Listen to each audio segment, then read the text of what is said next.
syukur kita panjatkan kepada Allah Subhanahu wa Ta'ala yang telah memberikan kita kesehatan dan waktu sehingga kita dapat kembali bertemu lagi pada pertemuan kali ini.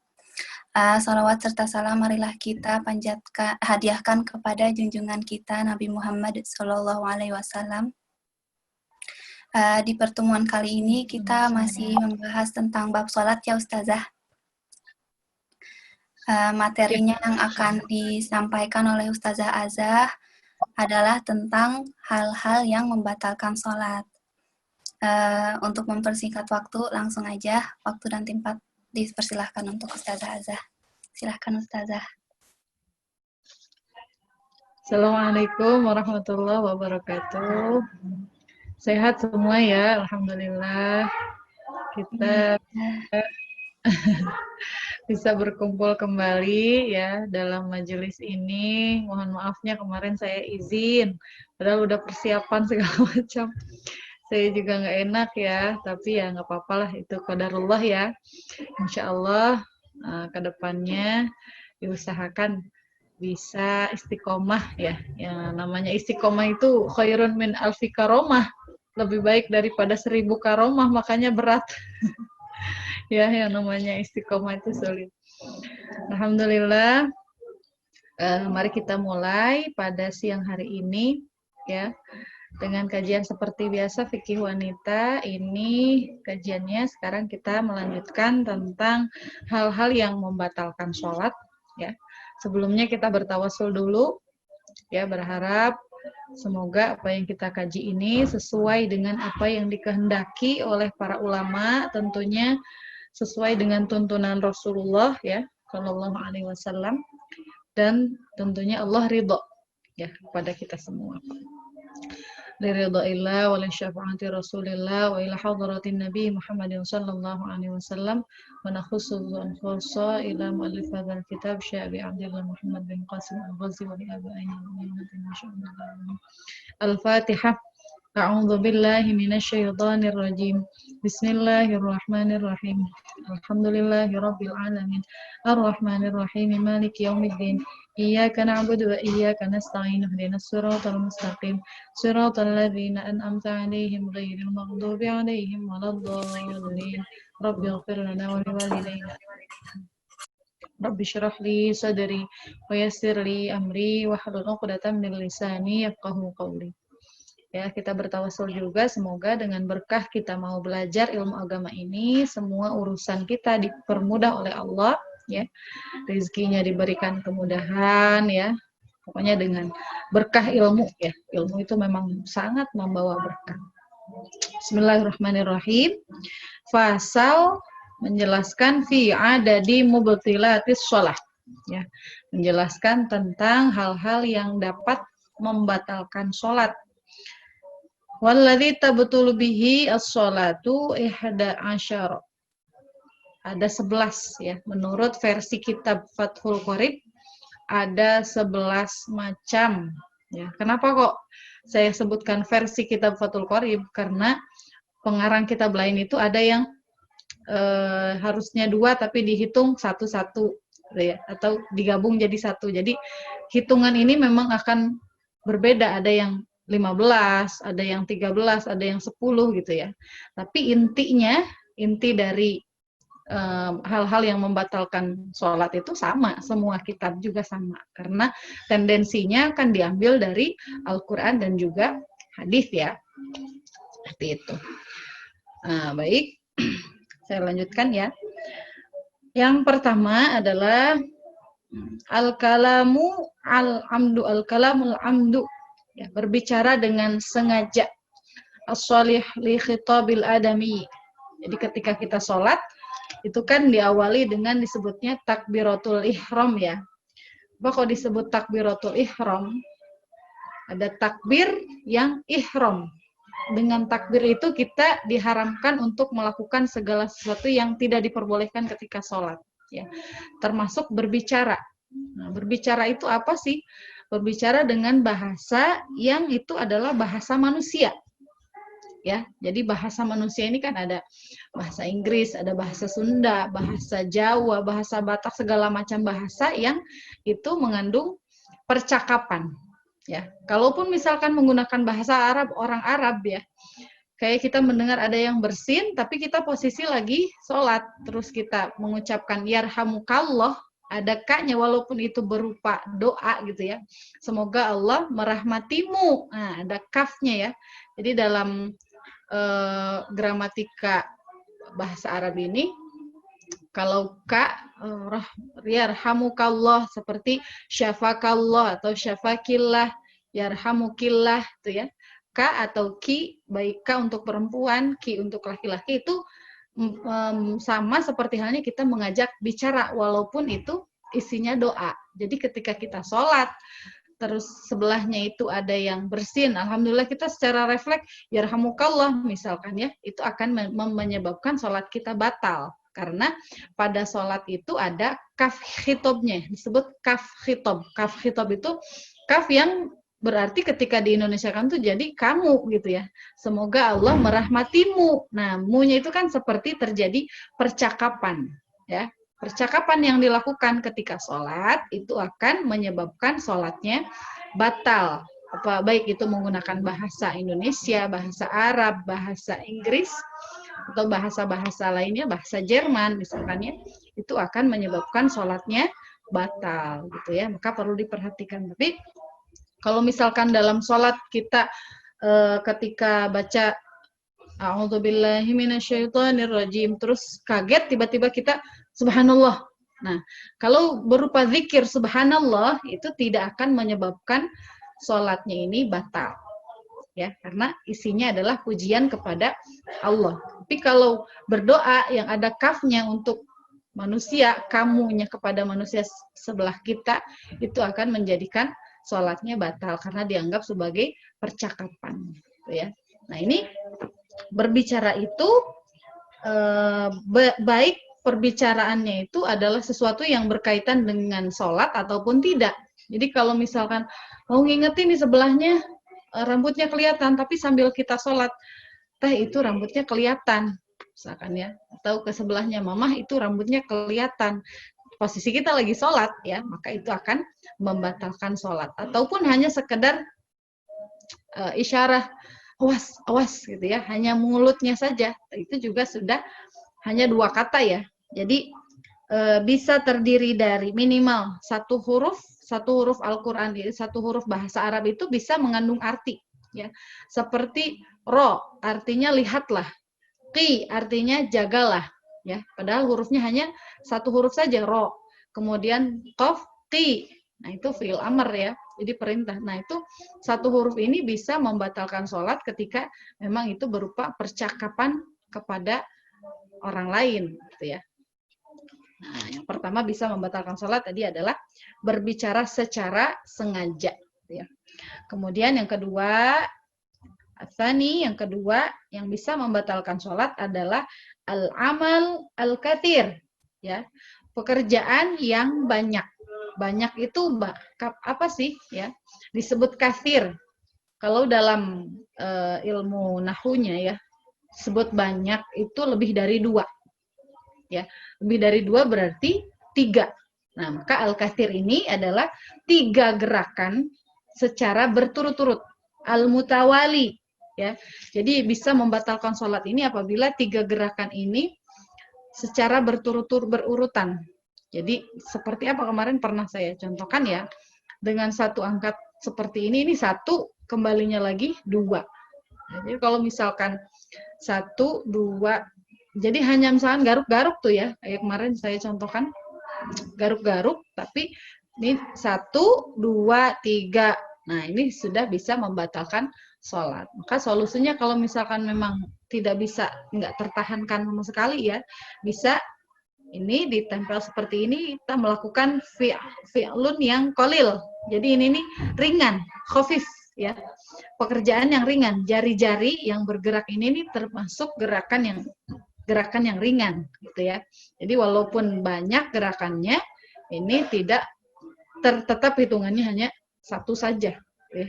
Ini hanya 1. Jadi kalau gini boleh, tapi kalau gini ini bisa membatalkan sholat. Yang sering tidak sadar itu ketika bangun dari ruku ya, biasanya tangannya gini-gini ya. Ketika bangun dari ruku, sami Allahu liman hamidah, terus tangannya gini-gini. Nah, ini satu gerakan ini 1, 2, 3. Ketika 2 berarti dikali 2, ya, 2 tangan. 1, 2, 3, 4, bisa membatalkan sholat walaupun kita tidak menyadari gitu ya, tidak menyadari gerakan itu gitu. Itu bisa membatalkan sholat. Jadi perlu berhati-hati ketika kita menggerakkan tangan, ya, itu gerakan tangan ataupun kaki yang misalkan melangkah ke depan 1 langkah itu hitungannya satu pekerjaan. Jadi bisa membatalkan sholat ini apabila 3 gerakan, ya, karena terhitung banyak itu lebih dari 2, maka 3 gerakan yang dilakukan secara berturut-turut. Berturut-turut itu gimana sih? Nggak ada jeda, jadi langsung. Misalkan kayak melangkah ya, ini kaki misal. Mau melangkah ke sebelahnya karena waktu jamaah misalkan sebelahnya ini kosong atau menghindar sebelahnya sini ada kecoa misalkan ya atau ada kucing, kita menghindar, gerakannya ini harus 1, 2, ya, itu udah 2. Kalau misalkan terus dilanjutkan 1, 2, 3, 4, nah ini batal, ya. Jadi 1, 2, berhenti dulu kalau memang kita perlu bergerak lagi. Jadi jangan dilanjutkan. Jadi berhenti dulu. 1, 2, berhenti dulu. 1, 2. Diberi jeda. Jadi kalau terus berturut-turut, ya, 3 gerakan itu akan menyebabkan sholatnya menjadi batal, gitu ya. As-salif, kemudian yang ketiga, ya, yang ketiga dari hal-hal yang dapat membatalkan sholat itu adalah al-hadatsul asghar wal akbar. Ketika seseorang di dalam sholat tiba-tiba berhadas. Berhadas itu apa sih? Hadas itu ya berarti kalau hadas kecil berarti yang bisa menyebabkan batalnya wudhu. Kalau hadas besar berarti yang menyebabkan wajib mandi. Ya.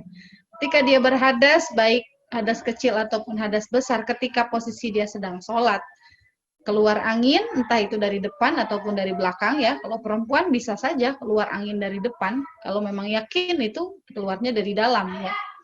Bukan sisa dari istinja, bukan sisa dari kita cebok gitu ya. Itu bisa membatalkan wudhu, juga membatalkan sholat. Ketika wudhunya batal berarti sholatnya batal gitu ya. Kemudian keputihan, ya, bagi wanita ini kan keputihan. Keputihan itu bagaimana bisa membatalkan sholat karena dengan keluarnya keputihan itu wudhunya batal, ya, maka sholatnya pun batal, gitu ya. Kriteria keputihan ya seperti apa ya, keluarnya yakin dari dalam, ada tekanan keluarnya gitu ya, bukan hanya sekedar keringat, ya, terasa keluar gitu. Itu bisa menyebabkan sholatnya batal. Kalau hadas besar ya mungkin dia ketika sholat bisa saja misalkan dia ketiduran kemudian bangun-bangun ihtilam keluar ada mani misalkan ya, itu juga bisa membatalkan sholat karena dia jadi berhadas besar gitu ya. Kemudian ya saya ulang lagi tadi hal-hal yang membatalkan sholat ini pertama tadi berbicara secara sengaja, ya, baik itu 1 huruf ataupun 2 huruf yang memahamkan yang termasuk bahasa manusia gitu ya. Di sini bahasanya lil khitobil adamiyin, khitab adamiyin, khitab anak Adam, maksudnya perbicaraan bahasanya bahasa manusia. Kemudian yang kedua tadi bergerak banyak ya, itu 3 gerakan secara berturut-turut. Kemudian yang ketiga berhadas, ketika sholat berhadas baik kecil ataupun besar maka bisa membatalkan sholat. Kemudian yang keempat apa? Hudutsun najasah allati la yu'fa anha. Ketika tiba-tiba ada najis yang tidak dimaafkan. Di awal kemarin pernah ya saya jelaskan ada najis yang ketika sholat itu diampuni. Tidak apa-apa, itu najis, tetap najis, tapi diampuni ketika sholat. Contohnya apa najis yang tidak diampuni? Misalkan ketika kita sholat, terus tiba-tiba ada bulu kucing, kemudian ada bangkai semut, ada bangkai nyamuk, ada bangkai macam-macam, atau misalkan ada cicak tiba-tiba cicak kotorannya mau kena kita ketika sholat, ya, maka jika tidak segera dikibaskan, ya, kalau misalkan langsung dikibaskan, ya, pas kita lihat wajah tuh langsung dikibaskan, tidak sampai masanya ini ya, masa najisnya ada itu tidak sampai lebih dari kalimat subhanallah, ya, tidak lebih dari kalimat subhanallah, kira-kira tumanina itu bisa tetap sah sholatnya. Tapi kalau kita baru sadarnya di rakaat kedua, wah ini kok kering, berarti udah dari tadi najisnya gitu ya. Kok ini kotoran cicaknya udah sampai kering di mukena ini nggak basah gitu ya. Kayak baru banget. Bukan baru tapi benar-benar dari tadi. Oh, berarti ini sholatnya batal. Jadi ketika ada najis, ketika kita sholat, maka sholatnya batal. Tapi kalau najisnya itu berupa darah, ya, atau nanah, misalkan ada orang yang bisul atau dia dikasih ada penyakit kulit, ya, jadi misalkan di kakinya itu nempel terus, ya, kayak kebanyakan anak-anak santri itu ya, kebanyakan kalau dia kena penyakit gatal itu nempel terus keluar jadi kutu air gitulah ya, semacam kayak bisul tapi banyak gitu ya di kakinya juga. Nah itu dimaafkan. Darah itu tetap najis, tapi ketika sholat dimaafkan, ya. Jadi oleh Allah dimaafkan, dimakfu, di bahasanya itu dimakfu. Dimakfu itu maksudnya apa? Diampuni oleh Allah, tidak masalah. Jadi diberi keringanan. Karena apa? Karena darah itu kan kalau memang penyakitnya seperti kayak tadi ya, kutu air itu dia tidak bisa menghindari, pasti cairannya itu akan selalu keluar gitu ya. Nah, kemudian yang keempat ya, ada najis. Yang kelima adalah inkisyaful aurah, terbukanya aurat. Ya. Jadi ketika sholat auratnya terbuka, nah, aurat ini sebatas mana nih perempuan ketika sholat? Auratnya wanita ketika sholat itu seluruh tubuhnya kecuali wajah dan telapak tangan.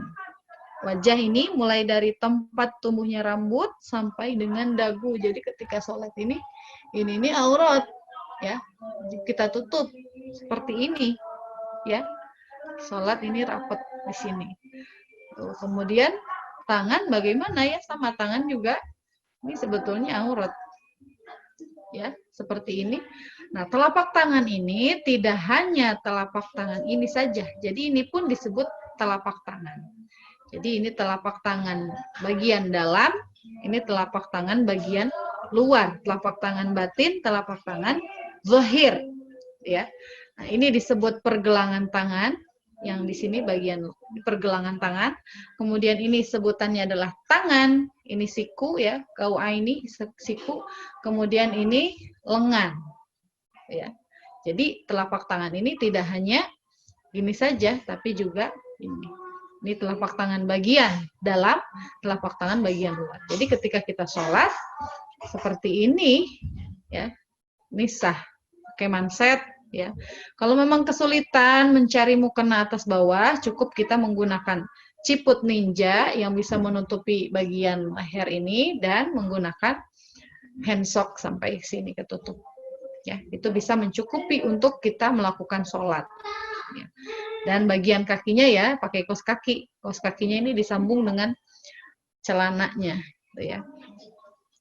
Kemudian jadi kalau misalkan tiba-tiba ketika sholat terus terbuka auratnya, ya misalkan si mukenanya ini atau bajunya tiba-tiba terbuka seperti ini, ya pleset terus terbuka seperti ini, maka sholatnya akan menjadi batal karena bagian auratnya ini terlihat, gitu ya.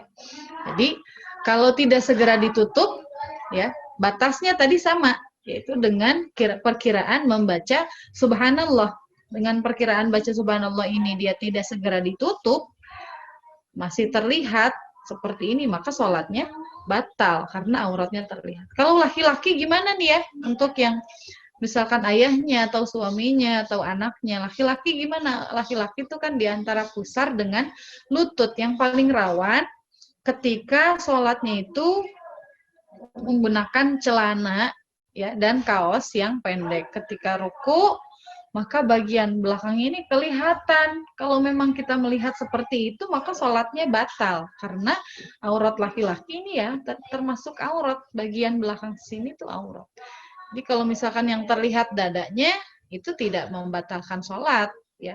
Kalau yang terlihat bagian betisnya, itu tidak membatalkan sholat. Jadi kalau memang pada saat mendesak, wah ini nggak ada celana panjang, juga nggak ada sarung, nggak ada gamis, misalkan bagi laki-laki, pakai celana yang bisa menutup sampai bagian lutut, ya itu sudah mencukupi untuk dilakukan pakaian sholat, bisa saja, gitu ya. Kemudian yang keenam, ya, yang keenam adalah taghayyurun niyah. Ini jarang orang menjelaskan ya.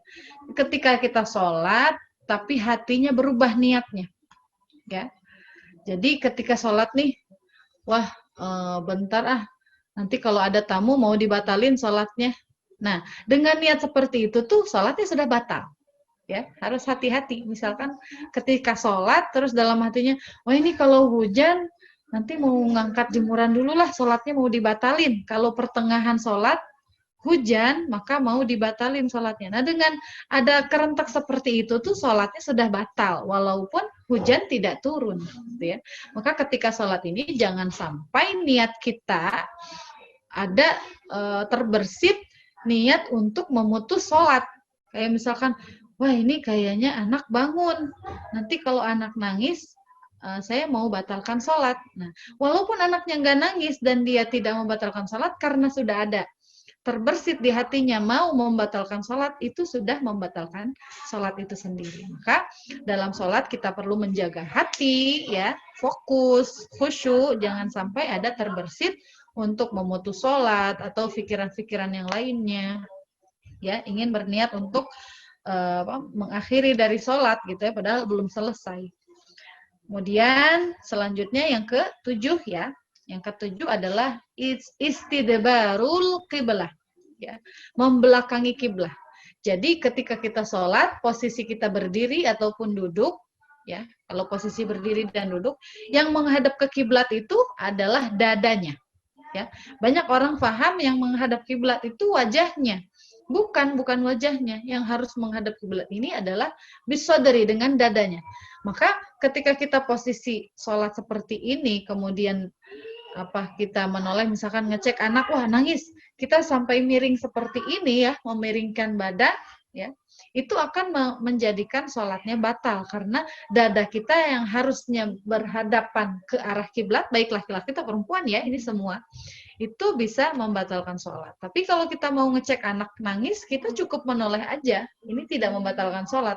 Misalkan, wah ini hening, ini kayaknya ada maling misalkan ya, atau lagi di masjid umum, kita ngamanin barang-barang, kemudian kok ada orang mencurigakan, kita boleh menoleh seperti ini. Ya, kejadian misalkan ada yang mata-matai benda kita waktu di masjid misalkan, atau di tempat umum gitu ya, kita boleh menolehkan wajah, boleh, tidak membatalkan sholat. Tapi ketika yang berpaling ini adalah dadanya, ya, karena yang harus menghadap kiblat itu adalah dadanya. Ketika dadanya ini bergeser dari arah kiblat, ya, walaupun hanya segeser seperti ini, nggak sampai berbalik badan, ya, itu bisa membatalkan sholatnya. Karena dada kita ini harus menghadap kiblat. Jadi ketika sholat, yang menghadap kiblat adalah dadanya, ya. Kemudian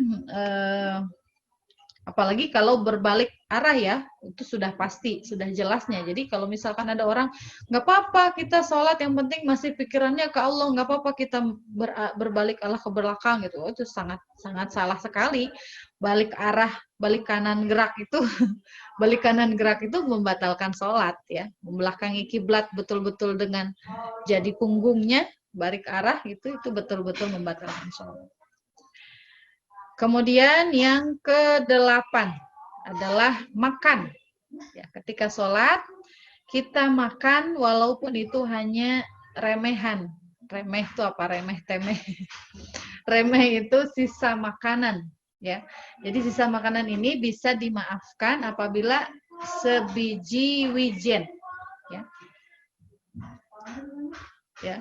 Jadi kalau misalkan kecilnya itu sebiji wijen, ya, sisa makanannya ini bisa dimaafkan.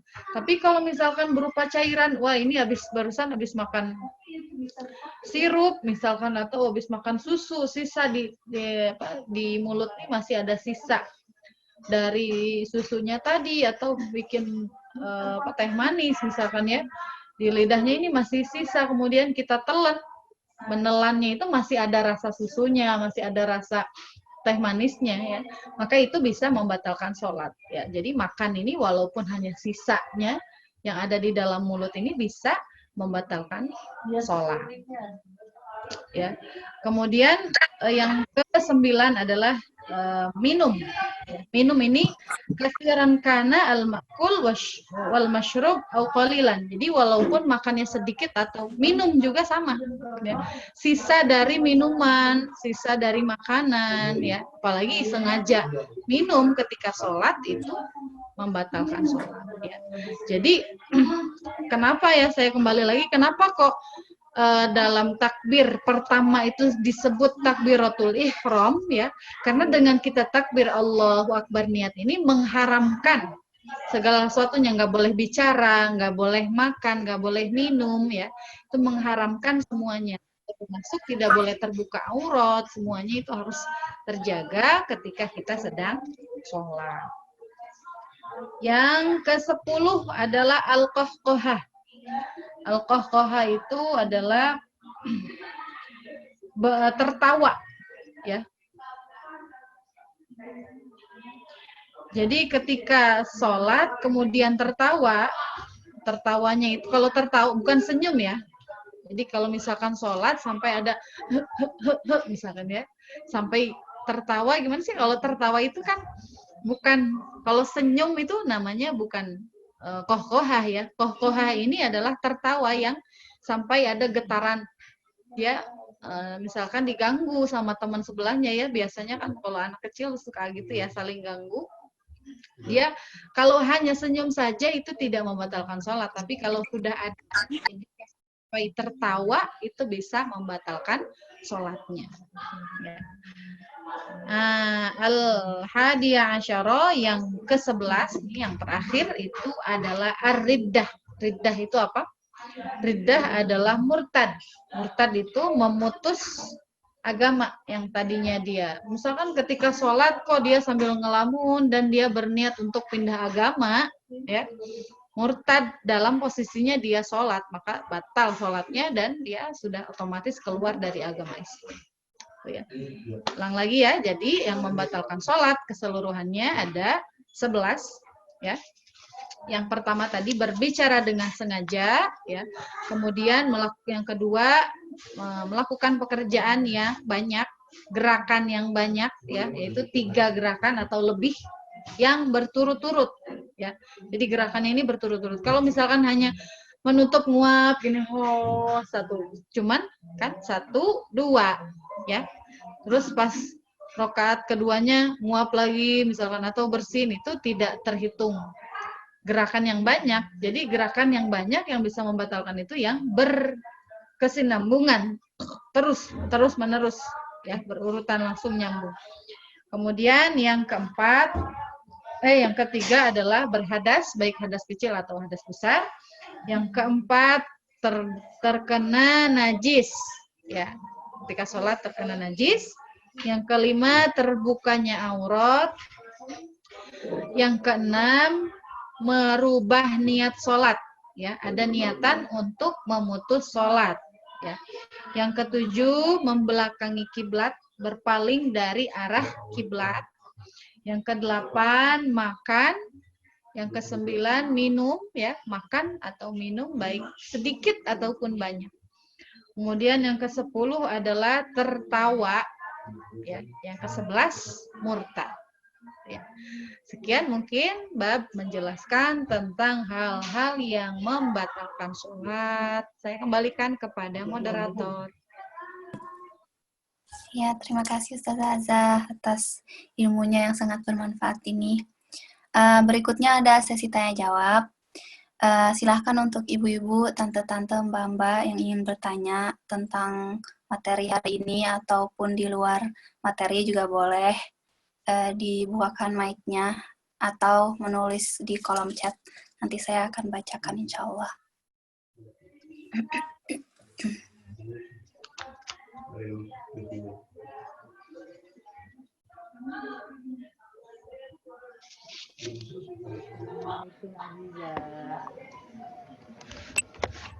Dari mau tanya ya. Ya, silahkan Tante. Assalamualaikum Ustazah Azza. Waalaikumsalam Ibu, iya. Saya mau tanya ya. Iya Ibu. Yang membatalkan puasa saat makan atau minum ya Ustazah. Misalkan kita itu pastinya kan tidak kepingin ya disengaja ya. Misalkan kita tahu-tahu ada air liur keluar di sekitar mulut kita ya, air liur ya, nggak tahu alasannya apa, itu suka terjadi. Terus apa yang harus kita lakukan? Kita telan atau kita lepeh? Itu aja untuk air liur aja ya, nggak tercampur dengan yang lain ya. Ya, atau ada sedikit misalkan air liur aja, atau ada sedikit apalah sisa makanan, misalkan apalah yang kecil-kecil itu yang kita nggak sengaja udah kumur, tapi begitu sholat toh masih ada yang tertinggal, dan kebetulan di dalam waktu sholat keluar ini bercampur dengan liur. Apa yang mesti kita lakukan sebaiknya supaya sholat kita nggak batal saja? Terima kasih. Oh iya. Kalau air liur murni itu tidak membatalkan sholat, Ibu. Ya, liur murni itu kan memang rahmat Allah ya. Jadi liur murni itu memang rahmat Allah. Allah memberikan mulut kita ini nggak boleh kering, justru harus ada liurnya. Kalau nggak ada liurnya itu justru akan jadi penyakit ya, karena kelenjar air liur itu kan memang ada di masing-masing titiknya, dia pasti akan mengeluarkan liurnya. Jadi liur yang murni itu ditelan aja ya. Tapi ketika memang ada tercampur dengan yang lain, itu kalau memang kita bisa dilepeh ya, kalau memang nggak jijik ya, dilepeh di kemukena ya, misalkan, atau ada sisa makanan gitu ya, kayak sebutir nasi misalkan, kita lepeh keluarkan di sini, nanti dia akan jatuh sendiri gitu ya, disimpan di pinggir bibir ini kan dia akan jatuh sendiri. Tapi kalau berupa cairan ya, itu ya konsekuensinya ketika ditelan akan membatalkan sholat ya. Jadi ya solusinya sebetulnya ketika mau sholat tuh harus betul-betul hati-hati, mulutnya ini betul-betul bersih gitu. Diyakinkan sebelum sholat ya tidak ada. Tapi kalau memang ketika sholat banyak sekali misalkan, wah ternyata nyangkut di gigi banyak, wah itu mah batal sholatnya. Kalau misalkan dia hanya bertahan di mulut aja, tidak sampai tertelan, itu tidak membatalkan sholat. Kalau memang masih bertahan di mulut saja. Sambung sedikit lagi Ustaz. Kan kita biasa kalau habis makan atau ya habis makan, biarpun kita sudah jeda waktu untuk sholat, supaya tetap aja misalnya kita lagi sholat Ustazah, terus tahu-tahu short brand itu keluar sesuatu dari perut kita atau cairan yang rasanya kalau dari yang rasanya yang ngerti kan maksud saya? Ya itu ini ya apa namanya, asam lambung gitu ya? Ya misalkan ya, kalau karena kita, ya itu, apakah batal atau gimana caranya supaya sah sholatnya Ustazah? Kalau berupa asam lambung itu bisa jadi batal sholatnya Bu, karena itu kan kalau dari perut ya posisinya berarti itu adalah muntah ya, kan beda kalau yang dari tenggorokan sama yang dari perut, itu kan rasanya beda ya. Kalau dari perut ini ada asamnya memang, karena itu asam lambung, berasal dari lambung. Ya, maka sholatnya batal karena kalau misalkan ditelan lagi, kalau dikeluarkan pun najis. Ya. Jadi batal ya, pasti ya. Oke. Terima kasih Ustazah. Ya, itu.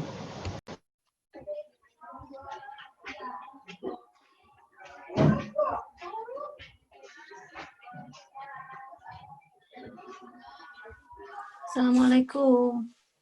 Waalaikumsalam, ya Teteh. Mau tanya, Iya. kalau misalnya kan kalau menghadap kiblat itu, kalau sholat itu dadanya harus menghadap kiblat. Nah, bagaimana kalau misalnya keadaan kita sedang berada di dalam perjalanan dalam kendaraan, harus menghadap kemana arah sholat kita gitu. Iya, iya. Sementara kan kalau misalnya dalam kereta atau dalam bus itu kan tidak selalu. Berarti apa? Lihurmatil waktu. Iya, lihormatil waktu ya begitu. Iya. Berarti posisinya tidak, kalau sedang dalam kendaraan tidak harus menghadap kiblat. Jadi kalau konsep lihurmatil waktu itu ya, sholatnya adalah sholat darurat. Sholat dalam kondisi darurat, yang mana kita boleh ketika tidak memungkinkan untuk berwudu, kita boleh tidak berwudu. Ketika tidak memungkinkan untuk menutup aurat, kita boleh menutup aurat sebisanya. Ya. Jadi tidak perlu berusaha. Begitupun menghadap kiblat. Ya, karena sholat lihurmatil waktu itu ada karena kita tidak mampu memenuhi syarat-syaratnya sholat. Ya. Di sholat lihurmatil waktu itu kondisi ketika kita tidak bisa memenuhi syarat-syaratnya sholat. Nggak bisa bersuci, nggak bisa menutup aurat, tidak bisa menghadap ke arah kiblat. Kita bingung kan, kereta itu kan nanti dia pasti akan belok ya, akan kemana pasti belok-belok gitu ya. Gimana kalau kondisi kita lagi sholat ini, keretanya belok ke kanan, terus belok lagi ke kiri ya. Maka lihurmatil waktu ini tidak perlu menghadap ke arah kiblat, boleh kita sesuai dengan kemampuan kita ya. Jadi duduknya dapat kursinya di mana tuh ya? Kan kalau kereta dapat kursinya di sebelah situ, kadang bisa membelakangi kiblat ya. Kalau kita mau misalkan pindah ke sana, di sana ada orangnya, pindah ke sana ada orangnya. Kita tetap di posisi kita ya, karena lihurmatil waktu ini adalah sholat yang menghormati waktu tujuannya ya. Karena ketika kita sengaja meninggalkan sholat, itu akan terkena dosa melalaikan sholat. Maka ada yang disebut dengan sholat lihurmatil waktu. Tujuannya artinya lihurmatil waktu itu untuk menghormati waktu sholat. Yang berarti kita tidak melalaikan kewajiban Allah. Ya, Allah mewajibkan sholat pada waktunya. Ya, kita tidak melalaikan. Jadi jangan sampai ada bahasa seperti ini ya. Kebanyakan tuh anak-anak muda yang misalkan di sekolahannya lagi ekstrakurikuler, terus dia nggak bawa mukena, terus bajunya misalkan kotor, akhirnya bilangnya nanti ajalah sholatnya dikodok sekalian. Nah, itu bagian dari lalai, ya, melalaikan waktu sholat. Ya, jadi jangan sampai ada bahasa nanti aja sekalian dikodok. Nah, itu sangat tidak disukai oleh Allah. Kita waktunya sholat, kita sholat semampunya dengan cara lihormatil waktu. Ketika sudah tiba di rumah, kita sempurnakan sesuai dengan aturan yang ada. Itu ya, bisa dipahami ya? Iya. Terima kasih penjelasannya. Gimana? Ya, jelas, ngerti. Assalamualaikum, saya mau tanya Ustazah. Salam, iya Ibu, silahkan.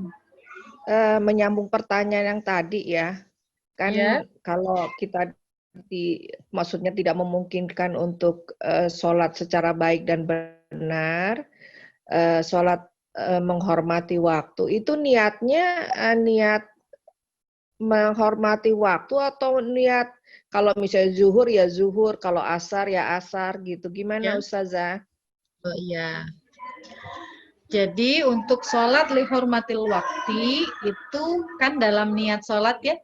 Usolli fardhu zuhri arba'a raka'atin mustaqbilal kiblati adaan lillahi ta'ala, ya, itu ditambah dengan adaan lihormatil wakti. Usolli, aku sholat. Fardhu zuhri, pada fardu zuhur arba'a raka'atin, 4 rakaat. Mustaqbilal kiblati, menghadap kiblat, adaan pada waktunya, ya, dia melakukan pada waktunya.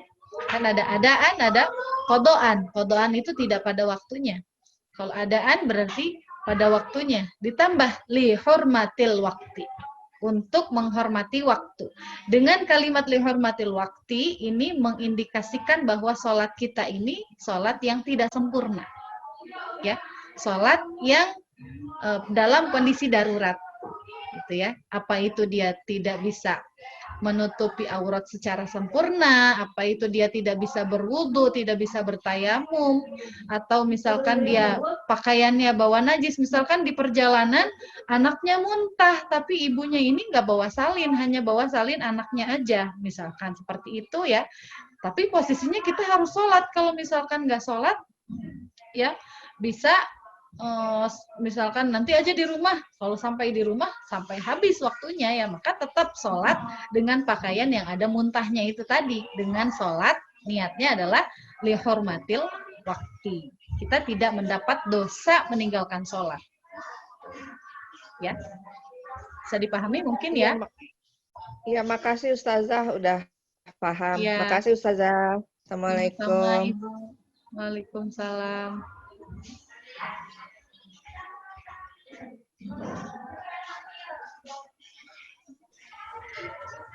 Assalamualaikum, mau tanya lagi.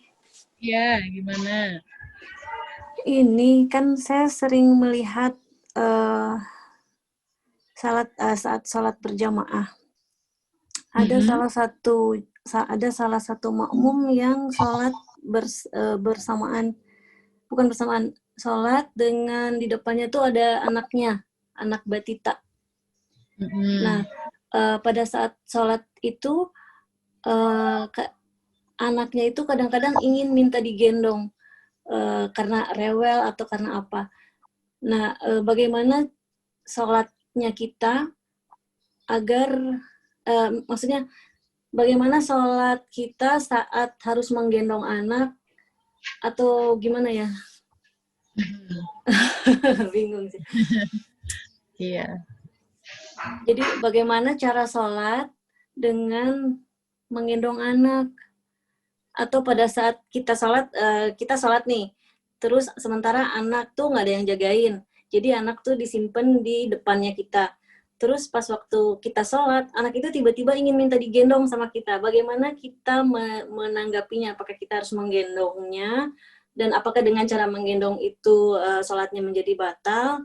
Terus kemudian saat anaknya ingin turun dari gendongan ibunya, apakah dengan menurunkannya lagi masuknya batal? Dan saya sempat melihat kejadian itu, ibunya itu selalu saat anaknya yang digendong, terus kemudian turunin lagi, terus anak ini gendong lagi. Nah, begitu salatnya batal atau tidak gitu, dan bagaimana tata caranya salat dengan kondisi seperti itu? Oh, iya. Jadi kalau menggendong anak itu Rasulullah pernah melakukan sholat sambil menggendong cucu beliau, ya, cucu dari putri beliau, nggak salah putrinya yang Zainab ya, putri Rasulullah itu pernah beliau sholat sambil menggendong. Jadi pertengahan sholat kemudian beliau menggendong. Nah, untuk zaman sekarang ya tetap bisa sah asalkan dia menjaga gerakannya itu tidak ada 3 gerakan atau lebih yang berturut-turut. Jadi menggendong anak 1, 2, ya. Jadi satu angkat nih langsung nyampe sini. 1, 2 langsung nempel di kita gitu. Kalau misalnya ini satu ribet dulu dia, ini yang satu kakinya kesiniin, satu kesini. Akhirnya banyak gerakannya kan. Jadi harus memperhatikan gerakan yang tidak banyak secara berturut-turut. Kalau misalkan hanya cukup 1, 2, ya selesai kan ya, hanya 2 gerakan.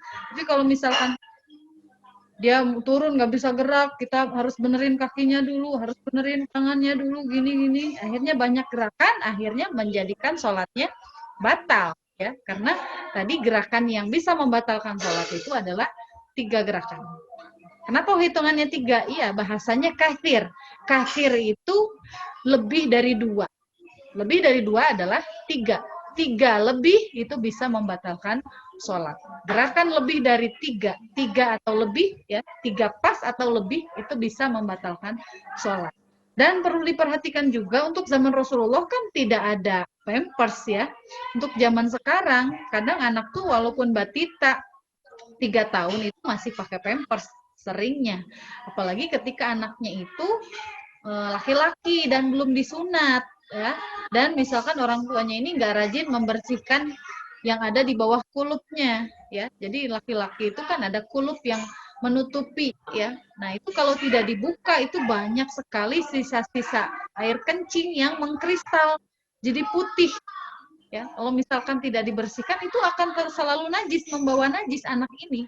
Jadi kalau misalkan, oh enggak kok nggak apa-apa karena dia udah nggak pakai pampers, ini laki-laki atau perempuan? Kalau perempuan ya boleh-boleh saja, biasa, bisa.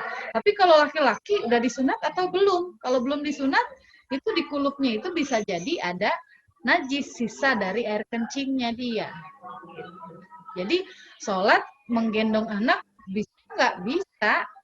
Ya, Rasulullah pun mencontohkan, asalkan perlu diperhatikan gerakannya itu tidak sampai menimbulkan banyak gerakan yang akan membatalkan sholat.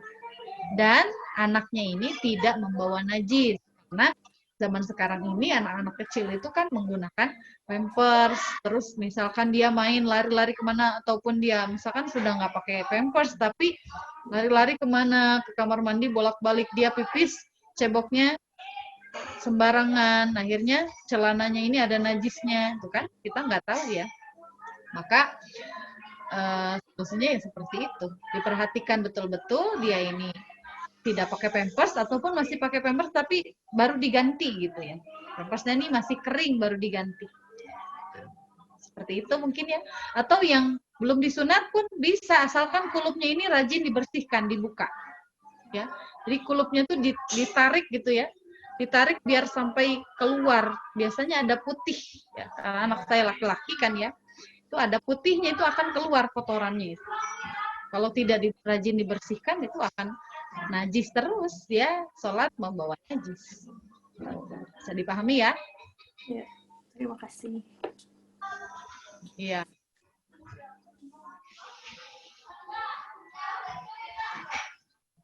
Assalamualaikum Ustazah, masih boleh nanya? Waalaikumsalam, boleh Ibu. Terima kasih. Tadi saya cuma mau tanya yang soal lil hormati waktu itu ya. Kan kalau kita setelah tiba di rumah atau ada tempat yang memungkinkan, itu kan kita harus menyempurnakannya lagi. Nah, kalau kita harus menyempurnakan lagi, terus tiba di rumah itu waktunya sudah berlalu, jadi contohnya zuhur sudah berlalu, itu niatnya qada dengan qada'al atau adaan, gitu aja Ustazah. Jadi ini ya, lihurmatil waktu itu boleh dilakukan dengan keyakinan dia tidak mungkin melakukannya secara sempurna di waktunya. Jadi kalau misalkan dia masih ada, wah ini kayaknya mungkin sih kalau buru-buru pulang bisa sholat di rumah, itu jangan lihurmatil waktu ya. Tapi kalau misalkan, wah ini waktunya mepet banget, kalau misalkan perjalanan ini balik ke rumah langsung pasti udah masuk sholat asar atau udah keburu maghrib misalkan ya, maka lihurmatil waktu. Jadi kalau misalkan masih ada kesempatan untuk melakukan sholat secara sempurna, itu jangan lihurmatil waktu, ya. Tapi kalau yakin tidak cukup waktunya untuk menyempurnakan di rumah atau dengan menyempurnakan pakaian yang suci, wudhu, maka lihurmatil waktu. Kemudian pasti niatnya qadaan, karena qadaan itu artinya tidak pada waktunya. Bedanya kodoan orang yang lihormatil wakti itu tidak terkena dosa lalai sholat. Tapi orang yang melalaikan sholat, nanti aja sekalian dikodok gitu. Nah itu dia dapat dosa ya. Wailul lil musallin ya. Alladzina hum an sholatihim sahun. Sholatnya dia lalaikan. Nah gampanglah nanti aja sholatnya. Sholat kan nomor 2. Katanya rukun Islam yang kedua sholat. Ya, tapi jangan sampai diremehkan masalah sholat. Bisa dipahami ya? Jadi Iya, bisa. Jadi prinsipnya kodok ya, dikodok niatnya. Ya, untuk kodoan, karena arti dari kodoan itu ditunda atau menyempurnakannya itu niatnya kodoan, karena kodoan ini menjadi ganti dari kan usolli fardhu zuhri arba'a raka'atin mustaqbilal kiblati. Kalau pada waktunya itu lafadznya adaan. Kalau tidak pada waktunya adalah kodoan. Sama-sama kodoannya. Yang lihurmatil waktu ya kodoan karena dilakukan tidak pada waktunya. Bedanya kita tidak mendapat dosa lalai meninggalkan sholat. Karena kita sudah menghormati waktu sholat dengan melakukan sholat semampunya. Begitupun ketika kita dirawat ya, atau misalkan posisinya ya di rumah sakit, kita nggak bisa wudhu, tetap kita sholat semampunya, niatnya adalah lihurmatil waktu. Jangan sampai 3 hari dirawat, nggak sholat sama sekali, nantilah dikodok. Itu bahaya sekali. Itu ya, bisa dipahami ya? Ya, terima kasih. Sama-sama, Ibu.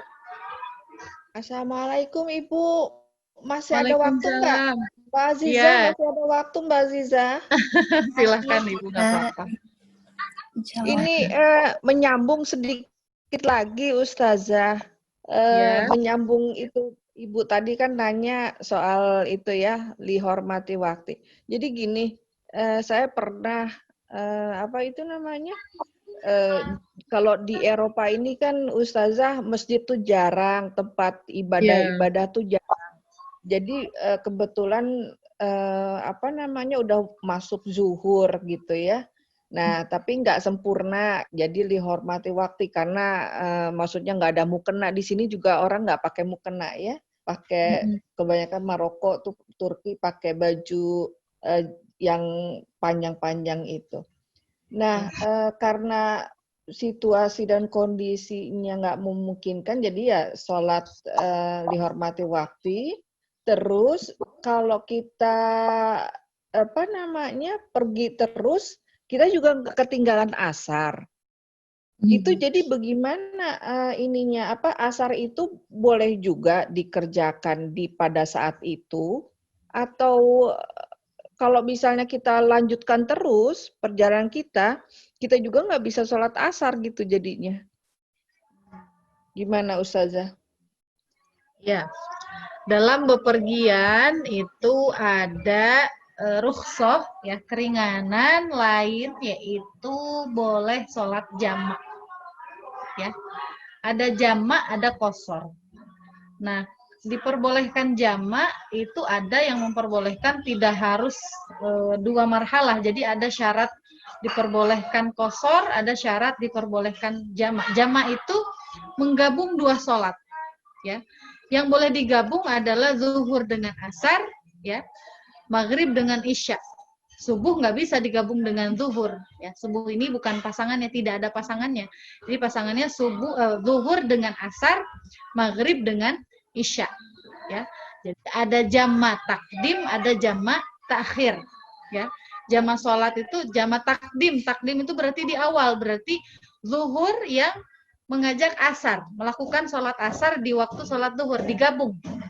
Ya, pelaksanaannya 4 rakaat setelah sholat zuhur, kemudian sholat asar dengan niat jamak, gitu ya. Terus kalau misalkan jamak takhir berarti melakukan sholat zuhur di waktu sholat asar, ya. Ini namanya jamak, ya. Ini kalau perjalanannya itu panjang, gitu ya. 2 marhalah itu sekitar 90 km. Kemarin Teh Aziza pergi kemana tuh? Berapa kilometer tuh itu? Jadi kalau misalkan sampai 90 km itu boleh dijamak dan dikosor. Dikosor itu meringkas. Yang tadinya bilangannya 4 jadi 2. Ya. Itu kosor. Syaratnya perjalanannya ini harus 90 km. Ya. Jadi kalau hanya dekat-dekat aja cuma 30 km yang boleh hanya jamak. Ya. Jadi jamak itu 4. Kalau mau dikosor diringkas jadi 2, tapi kalau maghrib tetap 3 ya. 3 nggak bisa jadi 2. Ya. Maghrib itu tetap 3. Jadi yang dikosor ini yang bilangannya 4. Yang bilangannya 4 bisa jadi 2. Ya. Subuh nggak bisa dikosor jadi 1, nggak bisa. Ya. Jadi yang bisa dikosor itu hanya sholat yang bilangannya 4 rakaat jadi 2 rakaat saja. Nah, ini bisa jadi solusi untuk yang perjalanannya memang jauh ya, lama, itu bisa dijamak ya. Kalau misalkan tidak sampai 90 km, boleh dijamak saja 4 ya, zuhur dengan asar. Kalau dilakukan di salat asar, di salat zuhur, asarnya ditarik ke zuhur ya, maka disebutnya jamak takdim. Takdim itu awal. Kalau zuhurnya dilakukan di asar, itu namanya jamak takhir. Ya, mengakhirkan. Tapi ketika waktu sholat zuhur ini harus niat dulu. Saya niat mengakhirkan sholat zuhur dijamak dengan sholat asar.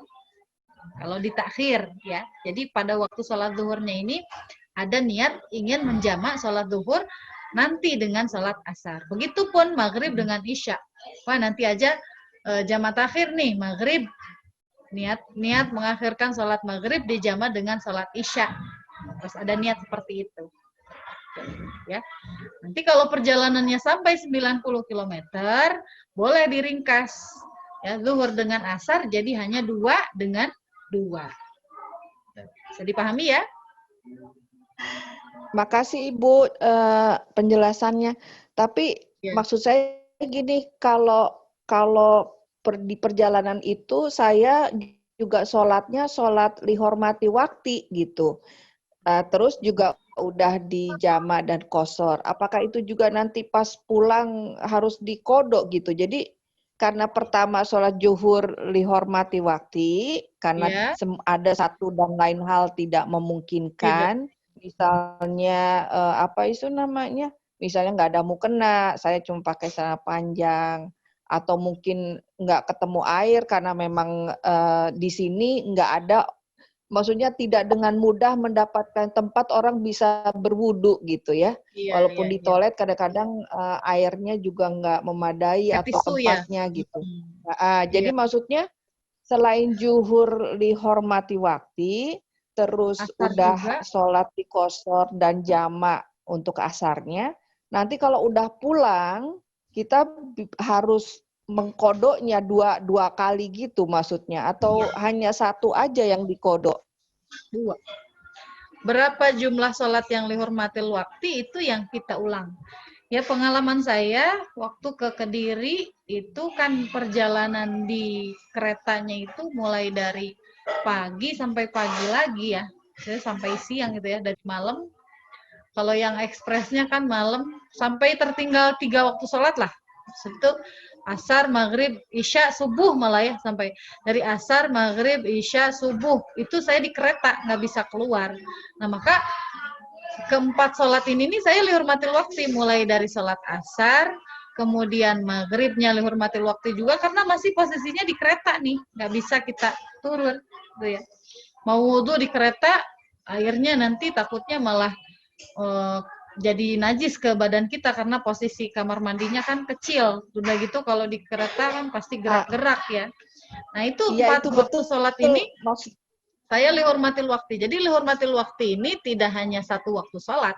Boleh kita melakukan lihormatil waktu pada waktu sholat zuhur, terus asar, maghrib, isya, lihormatil waktu ya ketika kita masih dalam perjalanan dan nggak mungkin untuk menggunakan mukena, nggak mungkin wudhu. Nanti ketika di rumah, ya kita ulangi sholat yang dengan niat lihormatil waktu itu. Berapapun jumlahnya, misalkan zuhur asar ya, berarti zuhur asar ini, bukan berarti zuhur aja. Ya.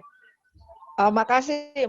Maksud saya juga seperti itu. Oh, jadi seperti Iya. pengalaman Ustazah kayak gitu. Jadi Iya. berapa banyak yang kita kerjakan lihormati waktu itu yang kita harus kodok di rumah. Iya, gitu. Makasih banyak ya, itu lebih jelas Ustazah. Makasih banyak. Iya. Karena di Eropa sini itu banyak kejadian yang seperti itu yang kita alami.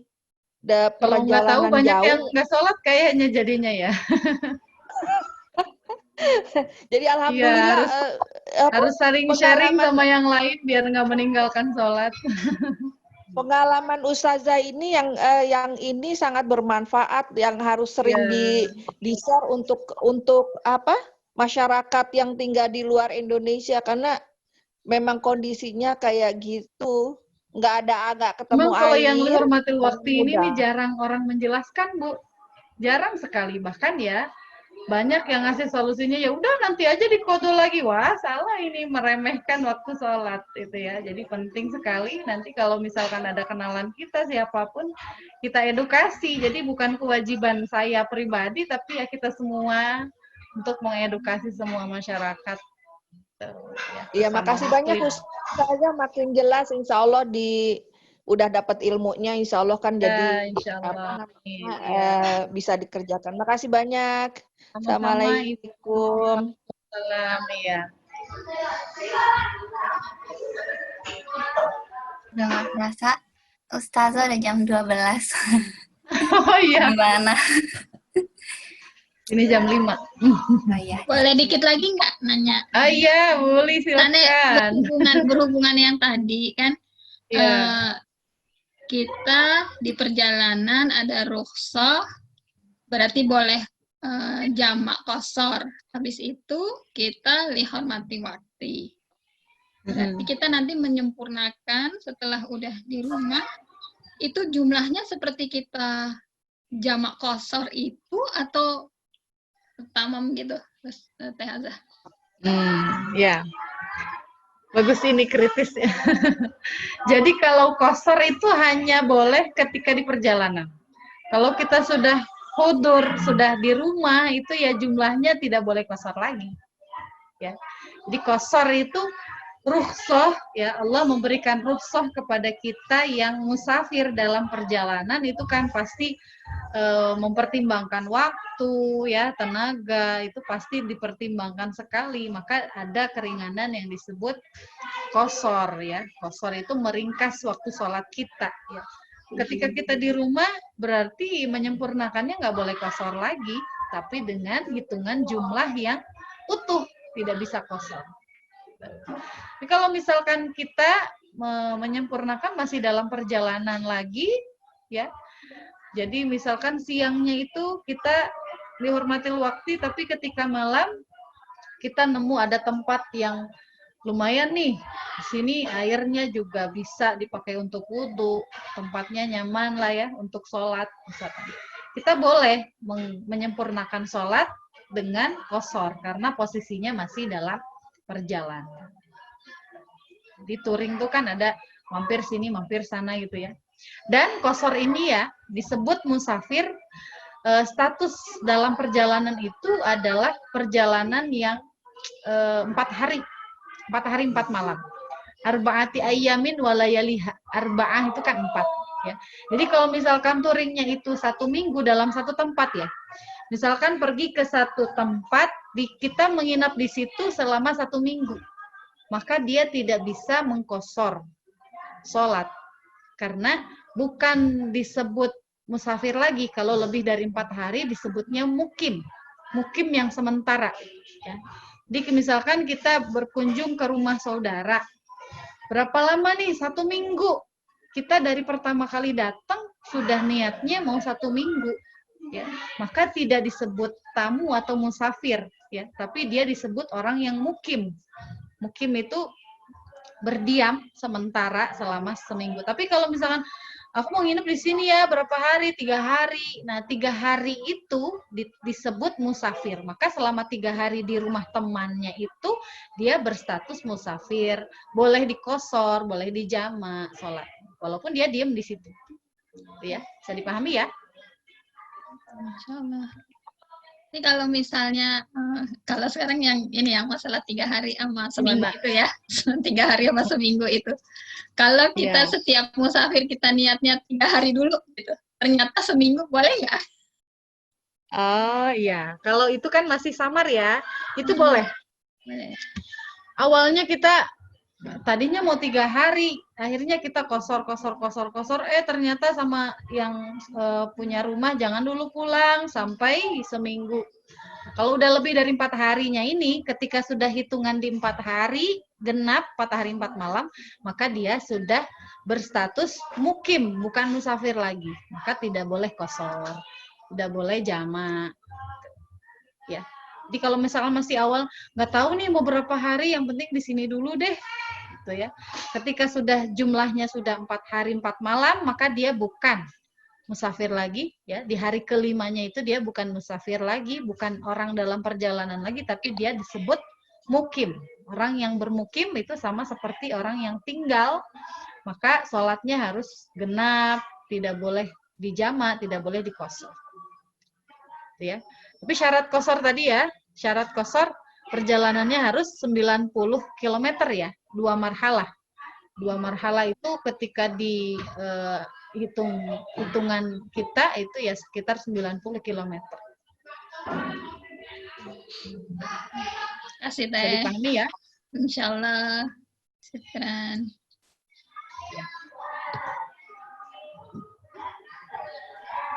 Ya udah Mbak Aziza, terima kasih. Sama-sama, iya. Ditutup aja Ustazah. Ya. Oke. Alhamdulillahirrabbilalamin. Demikian kajian kita pada hari ini. Insya Allah akan dilanjutkan lagi di pertemuan-pertemuan yang akan datang. Sebelum kita mengakhiri pertemuan ini, kami memohon untuk Ustazah untuk memimpin doa. Silahkan Ustazah. Alhamdulillahirrabbilalamin, kita bisa mempelajari ilmu ya pada hari ini. Semoga Allah ridho ya, dan yang mana dengan ilmu ini Allah menjauhkan kita dari segala macam mara bahaya dunia maupun akhirat. Disehatkan semua ya, dimudahkan semua urusannya, diberkahkan kehidupannya ya. Allah mudahkan, Allah beri jalan semuanya dengan berkah belajar kita hari ini ya. Ala hadiniya wa likulli niyatin shalihah wa ila hadratin Nabi Muhammadin sallallahu alaihi wasallam bi barakatil Fatihah. A'udzu billahi minasyaitonir rajim. Bismillahirrahmanirrahim. Alhamdulillahirabbil alamin. Arrahmanir rahim. Maliki yaumiddin. Iyyaka na'budu wa iyyaka nasta'in. Ihdinas siratal mustaqim. Shiratal ladzina an'amta 'alaihim ghairil maghdubi 'alaihim waladdallin. Rabbi ighfir lana wa liwalidayna amin. Allahumma anfa'na bima 'allamtana wa 'allimna ma yanfa'una wa zidna 'ilman wa na'udzu bika min hadhihi dunya. Alhamdulillahi ala kulli hal. Sallallahu ala sayyidina Muhammadin nabiyil ummi wa ala alihi wasallam. Subhana rabbika rabbil izzati amma yasifun. Wassalamu alal mursalin. Alhamdulillahi rabbil alamin. Dari saya pribadi mohon maaf apabila banyak kekurangan, kealfaan ya, mungkin ada bahasa yang tidak enak didengar. Mohon maafnya. Billahi taufiq wal hidayah wal afwa wal ridha wal inayah. Assalamualaikum warahmatullahi wabarakatuh. Waalaikumsalam warahmatullahi wabarakatuh. Terima kasih kepada Ustazah Azah dan semuanya yang sudah hadir. Mohon maaf untuk segala kesalahan dan kekurangan dari saya sebagai moderator. Marilah kita tutup kajian ini dengan membacakan kafaratul majlis. Subhanakallahumma wa bihamdika asyhadu an la ilaha illa anta astaghfiruka wa atubu ilaik. Assalamualaikum warahmatullahi wabarakatuh. Waalaikumsalam warahmatullahi wabarakatuh.